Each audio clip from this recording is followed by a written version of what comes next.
Good evening, friends, and welcome to Sleepy Time Tales, a podcast aimed at helping you to get a good night's sleep. This is a podcast where I read old books, sometimes fiction, sometimes non-fiction, in the most boring way I can to try and help slow your spinning mind, enough for you to fall asleep in the most natural way possible. The stresses of life often follow us to bed and keep us company, but I'm here to distract you from them and help you drift away. Before you do fall asleep, this is actually quite a big deal. This is the 350th episode of Sleepy Time Tales. I know there's some folks that have been here since pretty much day one. Thank you for everybody who's been listening. And thank you also to everyone who's discovered the show in the last few years. It's been a privilege to do this, and I'm glad I'm helping people. So here's to 350 more. And also, if you'd like to help me keep the show going out for another 350 episodes, maybe now would be a good time to consider supporting on the Patreon at patreon.com/sleepytimetales. This is monthly support that gets you bonuses based on your contribution level, so go along there, take a look, and see if you'd be interested.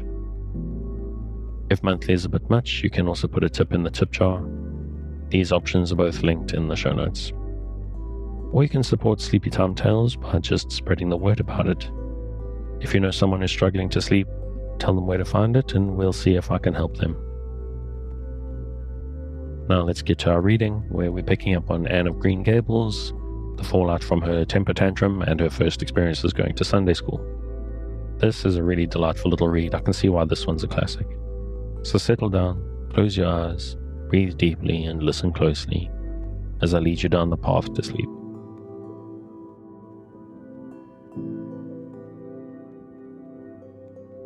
Back again to Anne of Green Gables by Elle Montgomery. Chapter 10. Anne's Apology. Marilla said nothing to Matthew about their affair that evening, but when Anne proved still refractory the next morning, an explanation had to be made to account for her absence from the breakfast table. Marilla told Matthew the whole story, taking pains to impress him with a due sense of the enormity of Anne's behavior. It's a good thing Rachel Lynde got a calling down. She's a meddlesome old gossip, was Matthew's consolatory rejoinder. Matthew Cuthbert, I'm astonished at you. You know that Anne's behavior was dreadful, and yet you take her part. I suppose you'll be saying next thing she oughtn't to be punished at all. Well now, no, not exactly, said Matthew uneasily. I reckon she ought to be punished a little. But don't be too hard on her, Marilla. Recollect, she hasn't ever had anyone to teach her right. You're going to give her something to eat, aren't you? When did you ever hear of me starving people into good behavior? Demanded Marilla indignantly. She'll have her meals regular, and I'll carry them up to her myself. But she'll stay up there until she's willing to apologize to Mrs. Lynde, and that's final, Matthew. Breakfast, dinner, and supper were very silent meals, for Anne still remained obdurate. After each meal, Marilla carried a well-full tray to the east gable, and brought it down later on, not noticeably depleted. Matthew eyed its last descent with a troubled eye. Had Anne eaten anything at all? When Marilla went out that evening to bring the cows from the back pasture, Matthew, who had been hanging about the barns and watching, slipped into the house with the air of a burglar and crept upstairs. As a general thing, Matthew gravitated between the kitchen and the little bedroom off the hall where he slept. Once in a while he ventured uncomfortably into the parlor or sitting room when the minister came to tea. But he had never been upstairs in his own house since the spring he helped Marilla paper the spare bedroom, and that was 4 years ago. He tiptoed along the hall and stood for several minutes outside the door of the east gable, before he summoned courage to tap on it with his fingers, and then opened the door to peep in. Anne was sitting on the yellow chair by the window, gazing mournfully out into the garden. Very small and unhappy she looked, and Matthew's heart smote him. He softly closed the door and tiptoed over to her. Annie whispered, as if afraid of being overheard. How are you making it, Anne? Anne smiled wanly. Pretty well. I imagine a good deal, and that helps to pass the time. Of course, it's rather lonesome, but I may as well get used to that. Anne smiled again, bravely facing the long years of solitary imprisonment before her. Matthew recollected that he must say what he had come to say without loss of time, lest Marilla return prematurely. Well now, Anne, don't you think you'd better do it or have it over with, he whispered. It'll have to be done sooner or later, you know. For Marilla's a dreadful determined woman.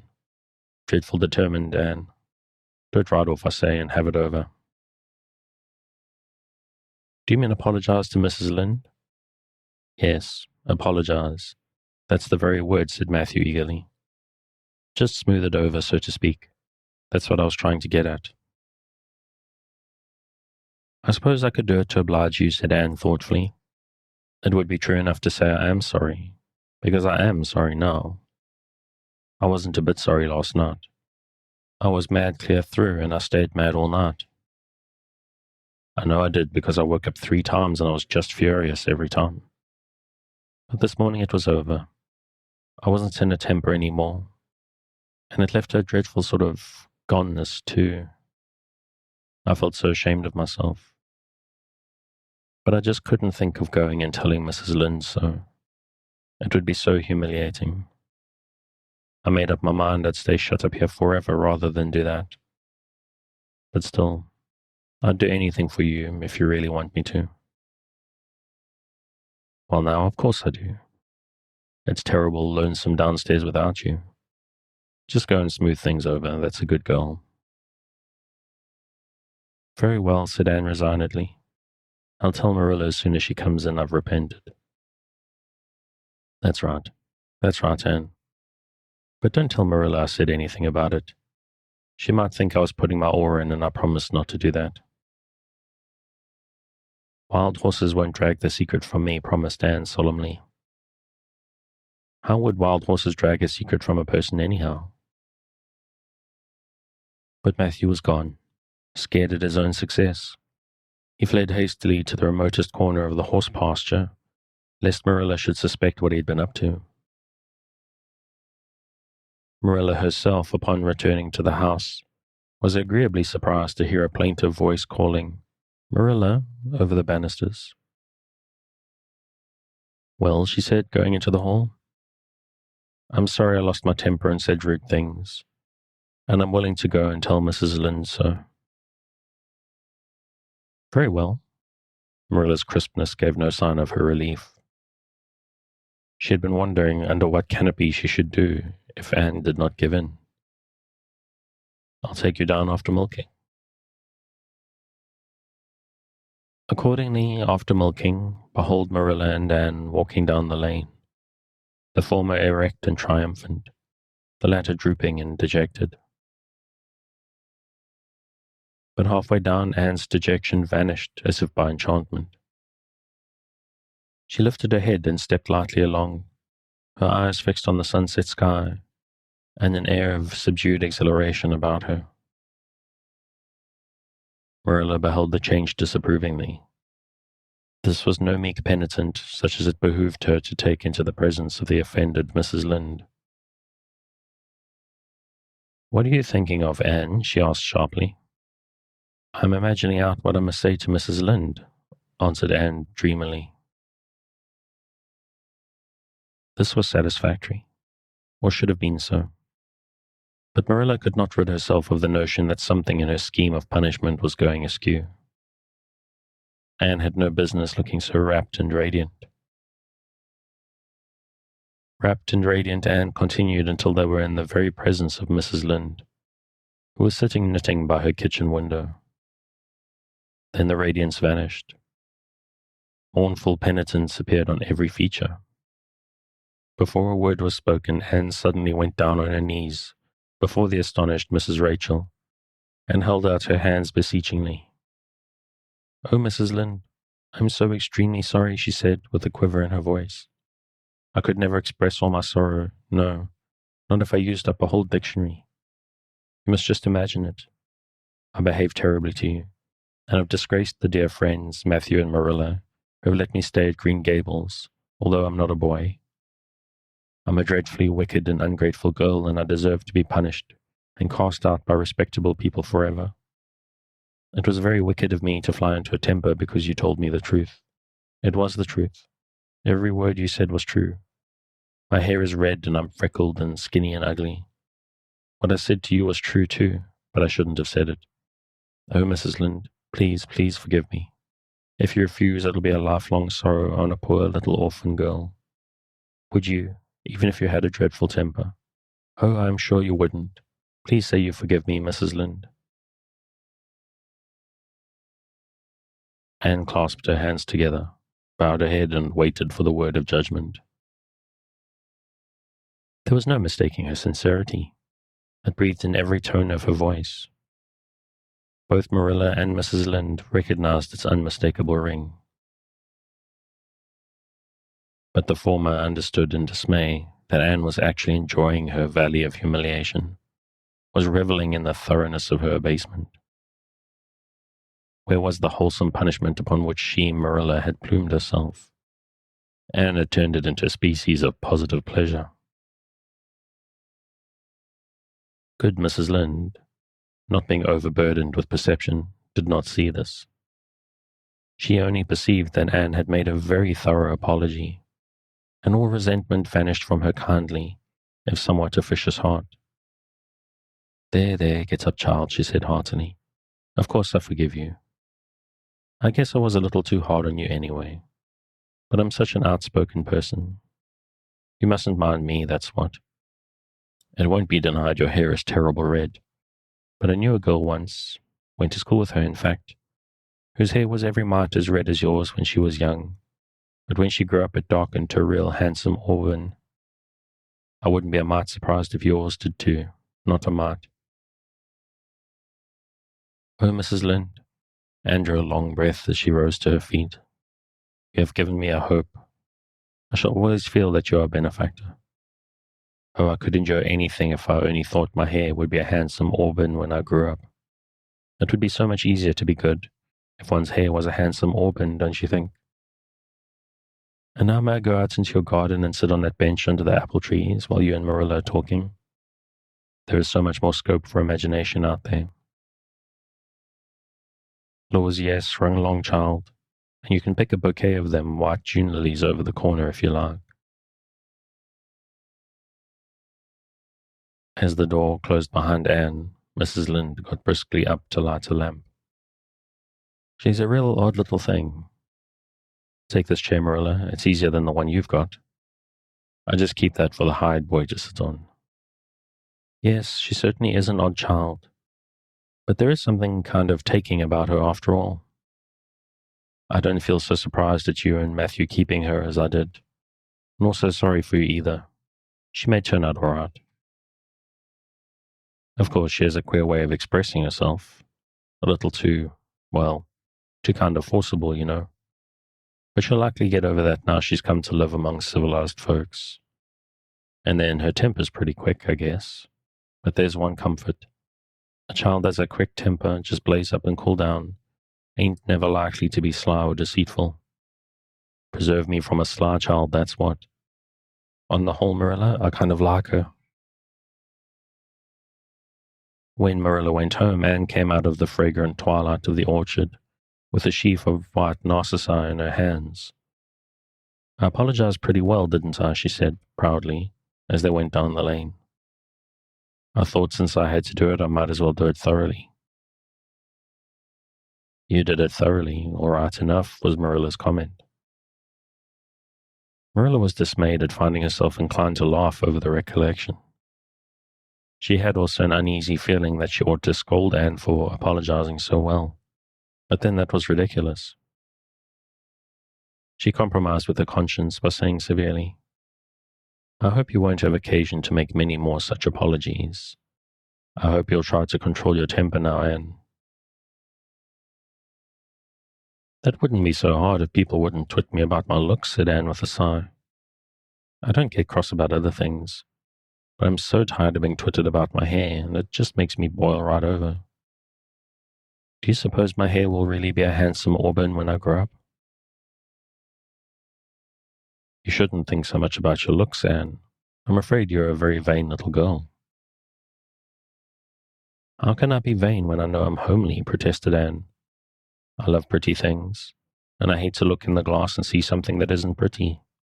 It makes me feel so sorrowful, just as I feel when I look at any ugly thing.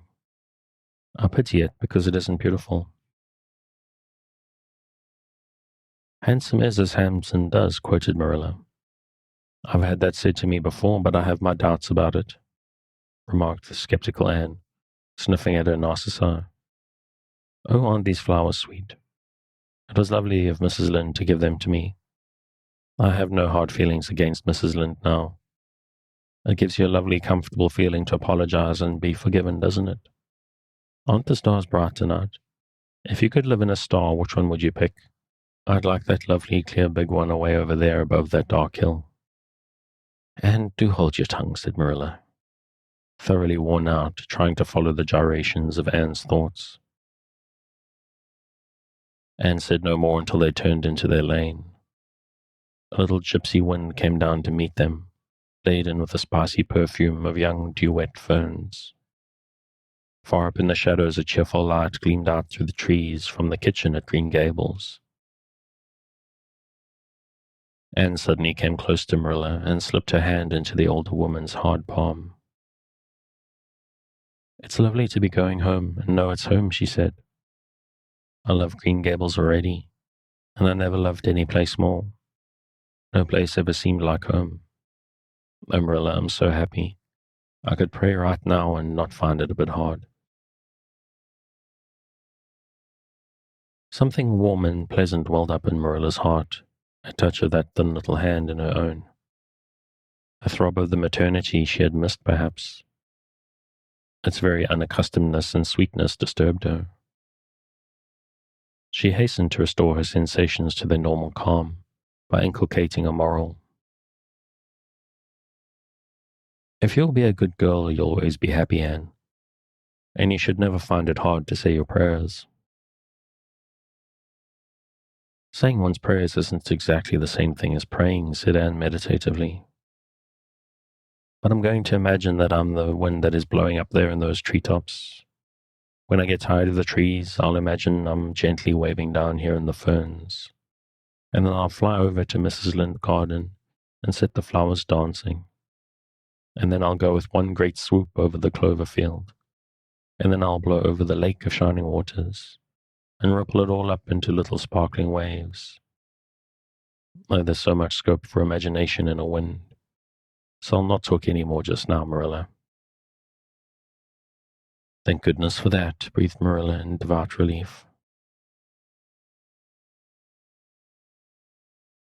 Chapter 11. Anne's Impressions of Sunday School. Well, how do you like them? Said Marilla. Anne was standing in the gable room, looking solemnly at 3 new dresses spread out on the bed. One was of snuffy-coloured gingham, which Marilla had been tempted to buy from a peddler the preceding summer, because it looked so serviceable. One was of black and white checkered sateen, which she had picked up at a bargain counter in the winter. And one was a stiff print of an ugly blue shade, which she had purchased that week at a comedy store. She had made them up herself, and they were made alike. Plain skirts fulled tightly to plain waists, with sleeves as plain as waist and skirt and tight as sleeves could be. I'll imagine that I like them, said Anne soberly. I don't want you to imagine it, said Marilla, offended. Oh, I can see you don't like the dresses. What is the matter with them? Aren't they neat and clean and new? Yes. Then why don't you like them? They're not pretty, said Anne reluctantly. Pretty? Marilla sniffed. I didn't trouble my head about getting pretty dresses for you. I don't believe in pampering vanity, Anne. I'll tell you that right off. These dresses are good, sensible, serviceable dresses, without any frills or furbelows about them, and they're all you'll get this summer. The brown gingham and the blue print will do you for school when you begin to go. The sateen is for church and Sunday school. I'll expect you to keep them neat and clean and not to tear them. I should think you'd be grateful to get most anything after those skimpy, wincey things you've been wearing. Oh, I am grateful, protested Anne. But I'd be ever so much gratefuler if you'd made just one of them with puffed sleeves. Puffed sleeves are so fashionable now. It would give me such a thrill, Marilla, just to wear a dress with puffed sleeves. Well, you'll have to do without your thrill. I hadn't any material to waste on puffed sleeves. I think they are ridiculous-looking things anyhow. I prefer the plain, sensible ones. But I'd rather look ridiculous when everybody else does than plain and sensible all by myself, persisted Anne mournfully. Trust you for that. Well, hang these dresses carefully up in your closet, and then sit down and learn the Sunday school lesson. I got a quarterly from Mr. Bell for you, and you'll go to Sunday school tomorrow, said Marilla, disappearing downstairs in high dudgeon. Anne clasped her hands and looked at the dresses. I did hope there would be a white one with puffed sleeves, she whispered disconsolately. I prayed for one, but I didn't much expect it on that account. I don't suppose God would have time to bother about a little orphan girl's dresses. I knew I'd just have to depend on Marilla for it. Well, fortunately, I can imagine that one of them is snow-white muslin, with lovely lace frills and 3 puffed sleeves. The next morning, warnings of a sick headache prevented Marilla from going to Sunday school with Anne. You'll have to go down and call for Mrs. Lynde, Anne, she said. She'll see that you get into the right class. Now mind you behave yourself properly. Stay to preaching afterwards and ask Mrs. Lynde to show you our pew. Here's a cent for collection. Don't stare at people and don't fidget. I shall expect you to tell me the text when you come home.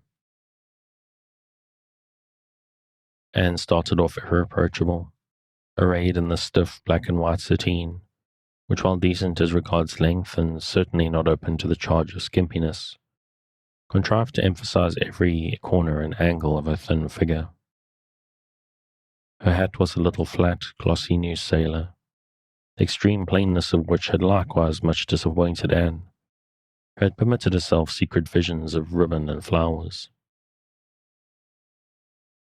The latter, however, were supplied before Anne reached the main road, for being confronted halfway down the lane with a golden frenzy of wind-stirred buttercups and a glory of wild roses, Anne promptly and liberally garlanded her hat with a heavy wreath of them. Whatever other people might have thought of the result, it satisfied Anne, and she tripped gaily down the road, holding her ruddy head with its decoration of pink and yellow very proudly.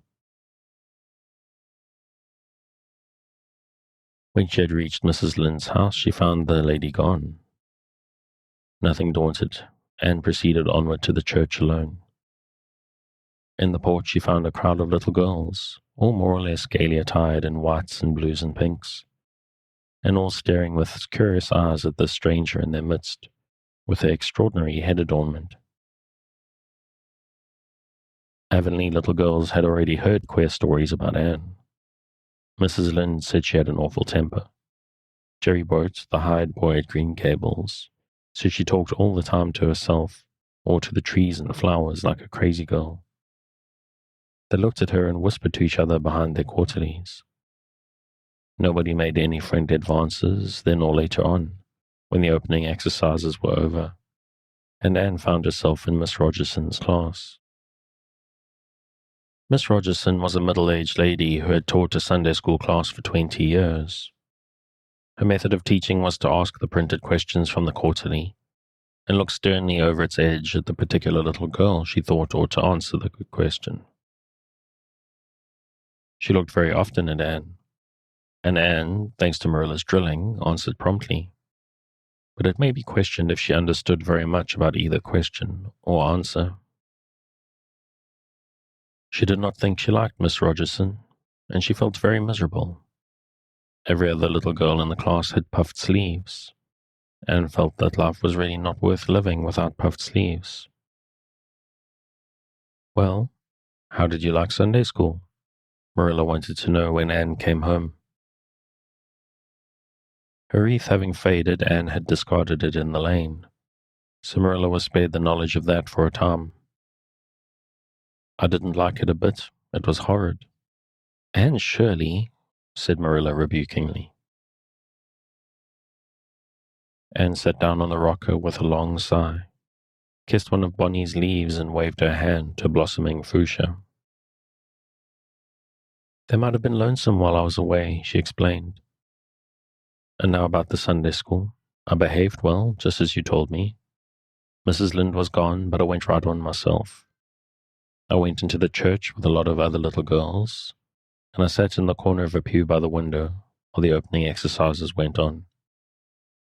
Mr. Bell made an awfully long prayer.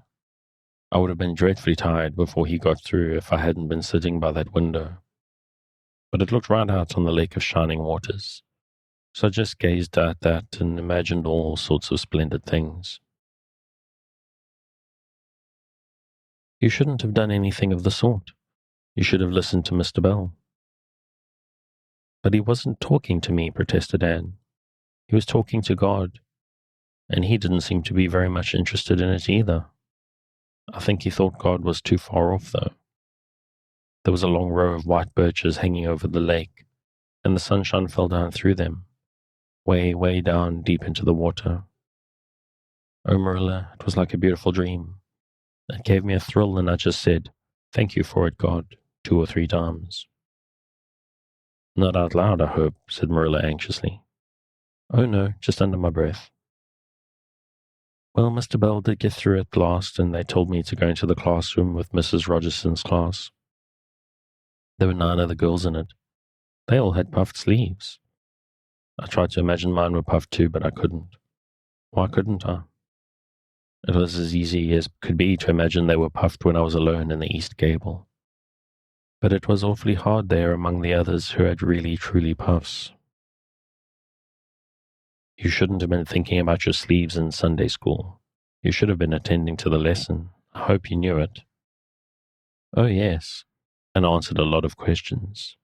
Miss Rogerson asked ever so many. I don't think it was fair for her to do all the asking. There were lots I wanted to ask her, but I didn't like to because I didn't think she was a kindred spirit. Then all the other little girls recited a paraphrase. She asked me if I knew any. I told her I didn't, but I could recite the dog at his master's grave if she liked. That's in the Third Royal Reader. It isn't a truly religious piece of poetry, but it's so sad and melancholy that it might as well be. She said it wouldn't do, and she told me to learn the 19th paraphrase for next Sunday. I read it over in church afterwards, and it's splendid. There are 2 lines in particular that just thrill me. Quick as the slaughtered squadrons fell in Midian's evil day. I don't know what squadrons means, nor Midian either, but it sounds so tragical. I can hardly wait until next Sunday to recite it. I'll practice it all the week. After Sunday school, I asked Miss Rogerson, because Mrs. Lynde was too far away, to show me your pew. I sat just as still as I could, and the text was Revelations, 3rd chapter, 2nd and 3rd verses. It was a very long text. If I was a minister, I'd pick the short, snappy ones. The sermon was awfully long, too. I suppose the minister had to match it to the text. I didn't think he was a bit interesting. The trouble with him seems to be that he hasn't enough imagination. I didn't listen to him very much. I just let my thoughts run, and I thought of the most surprising things. Marilla felt helplessly that all this should be sternly reproved, but she was hampered by the undeniable fact that some of the things Anne had said, especially about the minister's sermons and Mr. Bell's prayers, were what she herself had really thought deep down in her heart for years, but had never given expression to. It almost seemed to her that those secret, unuttered critical thoughts had suddenly taken visible and accusing shape and form in the person of this outspoken morsel of neglected humanity. Chapter 12. A Solemn Vow and Promise. It was not until the next Friday that Marilla heard the story of the flower-wreathed hat. She came home from Mrs. Lynde's and called Anne to account. Anne, Mrs. Rachel said you went to church last Sunday with your hat rigged out ridiculous with roses and buttercups. What on earth put you up to such a caper? A pretty-looking object you must have been.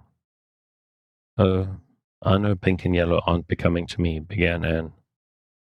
Becoming fiddlesticks. It was putting flowers on your hat at all, no matter what color they were. That was ridiculous. You are the most aggravating child. I don't see why it's any more ridiculous to wear flowers on your hat than on your dress, protested Anne. Lots of little girls there had bouquets pinned on their dresses. What's the difference? Marilla was not to be drawn from the safe concrete into dubious paths of the abstract. Don't answer me back like that, Anne. It was very silly of you to do such a thing. Never let me catch you at such a trick again. Mrs. Rachel says she thought she would sink through the floor when she saw you come in all rigged out like that. She couldn't get near enough to tell you to take them off till it was too late. She says people talked about it something dreadful. Of course they would think I had no better sense than to let you go decked out like that.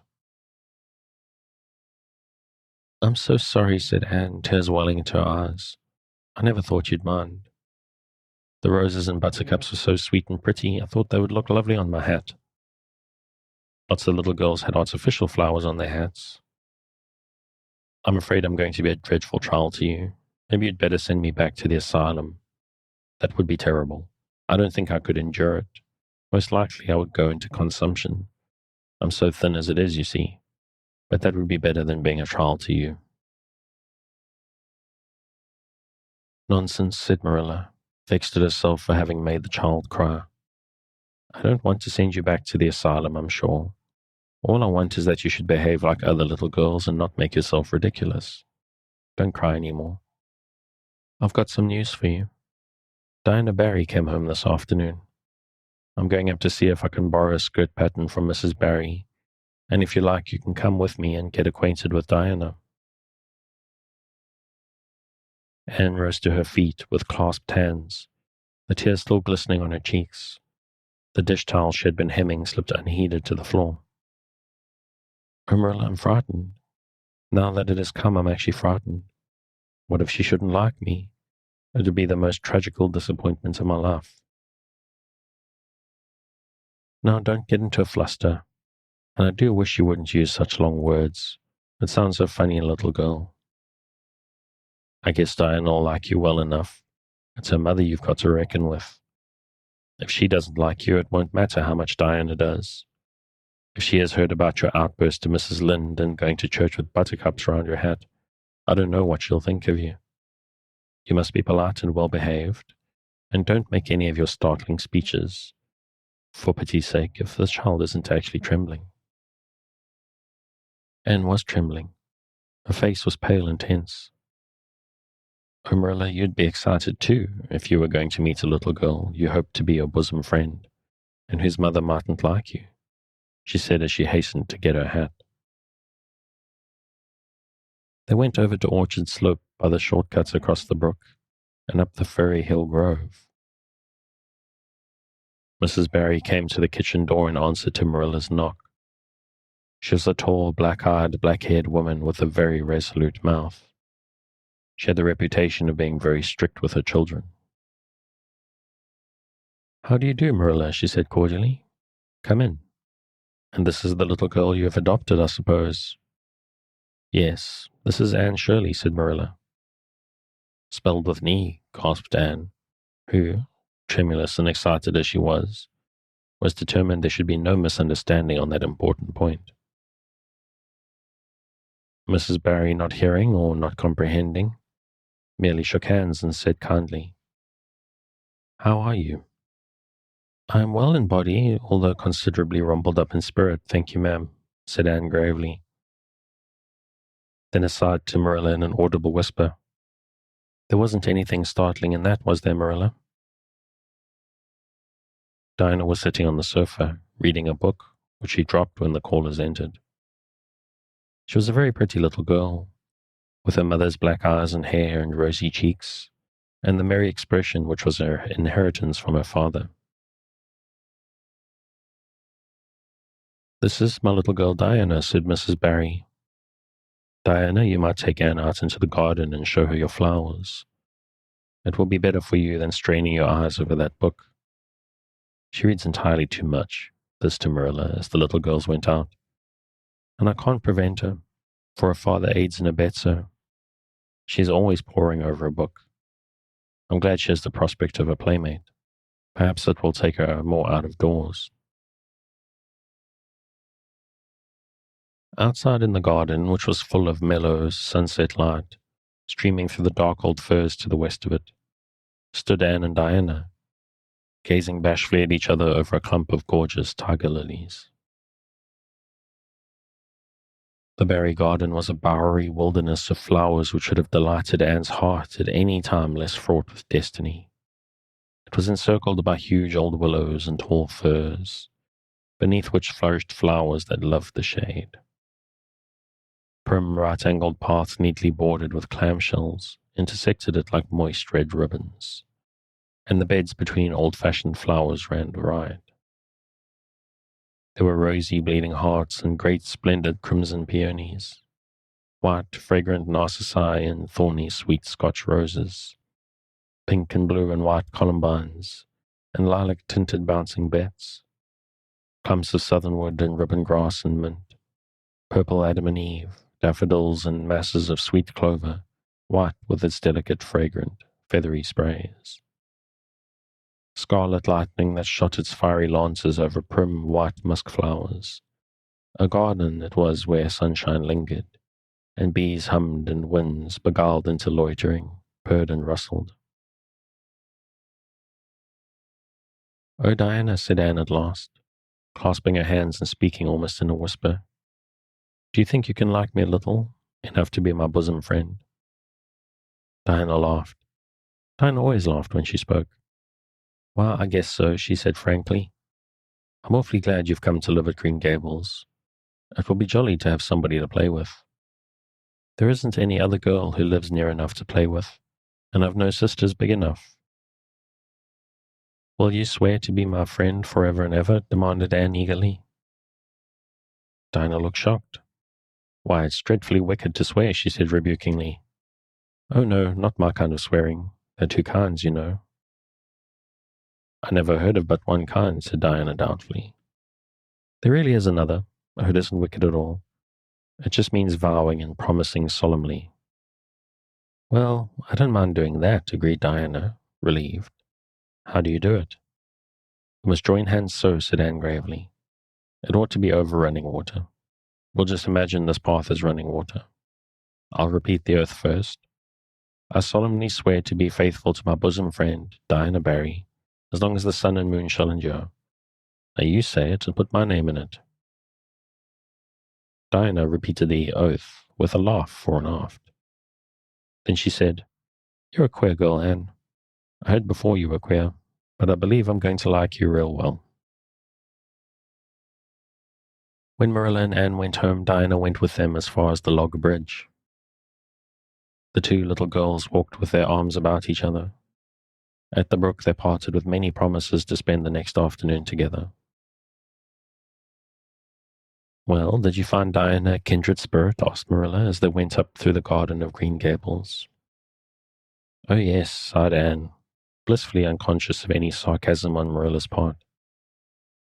"Oh, Marilla, I'm the happiest girl on Prince Edward Island at this very moment. I assure you I'll say my prayers with a right good will tonight. Diana and I are going to build a playhouse in Mr. William Bell's birch grove tomorrow. Can I have those broken pieces of china that are out in the woodshed? Diana's birthday is in February and mine is in March. Don't you think that is a very strange coincidence? Diana is going to lend me a book to read. She says it's perfectly splendid and tremendously exciting. She's going to show me a place back in the woods where rice lilies grow. Don't you think Diana has got very soulful eyes? I wish I had soulful eyes. Diana is going to teach me a song called Nellie in the Hazel Dell. She's going to give me a picture to put up in my room. It's a perfectly beautiful picture, she says. A lovely lady in a pale blue silk dress. A sewing machine agent gave it to her. I wish I had something to give Diana. I'm an inch taller than Diana, but she is ever so much fatter. She says she'd like to be thin because it's so much more graceful, but I'm afraid she only said it to soothe my feelings. We're going to the shore someday to gather shells. We have agreed to call the spring down by the log bridge the Dryad's Bubble. Isn't that a perfectly elegant name? I read a story once about a spring called that. A dryad is a sort of grown-up fairy, I think. Well, all I hope is you won't talk Diana to death, said Marilla. But remember this in all your planning, Anne. You're not going to play all the time, nor most of it. You'll have your work to do, and it'll have to be done first. Anne's cup of happiness was full, and Matthew caused it to overflow. He had just got home from a trip to the store at Carmody, and he sheepishly produced a small parcel from his pocket and handed it to Anne, with a deprecatory look at Marilla. I heard you say you like chocolate sweeties. I got you some, he said. Humph, sniffed Marilla. It'll ruin her teeth and stomach. There, child, don't look so dismal. You can eat those since Matthew has gone and got them. He'd better have brought you peppermints. They're wholesomer. Don't sicken yourself eating all them at once now. Oh, no, indeed I won't, said Anne eagerly. I'll just eat one tonight, Marilla. And I can give Diana half of them, can't I? The other half will taste twice as sweet to me if I give some to her. It's delightful to think I have something to give her. I'll say it for the child, said Marilla when Anne had gone to her gable. She isn't stingy. I'm glad, for of all faults I detest stinginess in a child. Dear me, it's only 3 weeks since she came, and it seems as if she'd been here always. I can't imagine the place without her. Now don't be looking I told you so, Matthew. That's bad enough in a woman, but it isn't to be endured in a man. I'm perfectly willing to own up that I'm glad that I consented to keep the child, and that I'm getting fond of her. But don't you rub it in, Matthew Cuthbert. And that's the end of that chapter, so I'm going to call it there. This is a really absolutely delightful little book. I've had to stop recording a few times because it's given me the giggles. So if you want to pick up where I'm leaving off, you can find the original on Project Gutenberg at the link in the show notes. Thanks again for joining me on this episode of Sleepy Time Tales, the podcast designed around a bedtime story to help you to get a restful night. New episodes will be released every Sunday night to give you something fresh to help you rest in a new week. But make sure to follow or subscribe in whatever service you use so that you get your new episodes whenever they come out. Good night, and sweet dreams.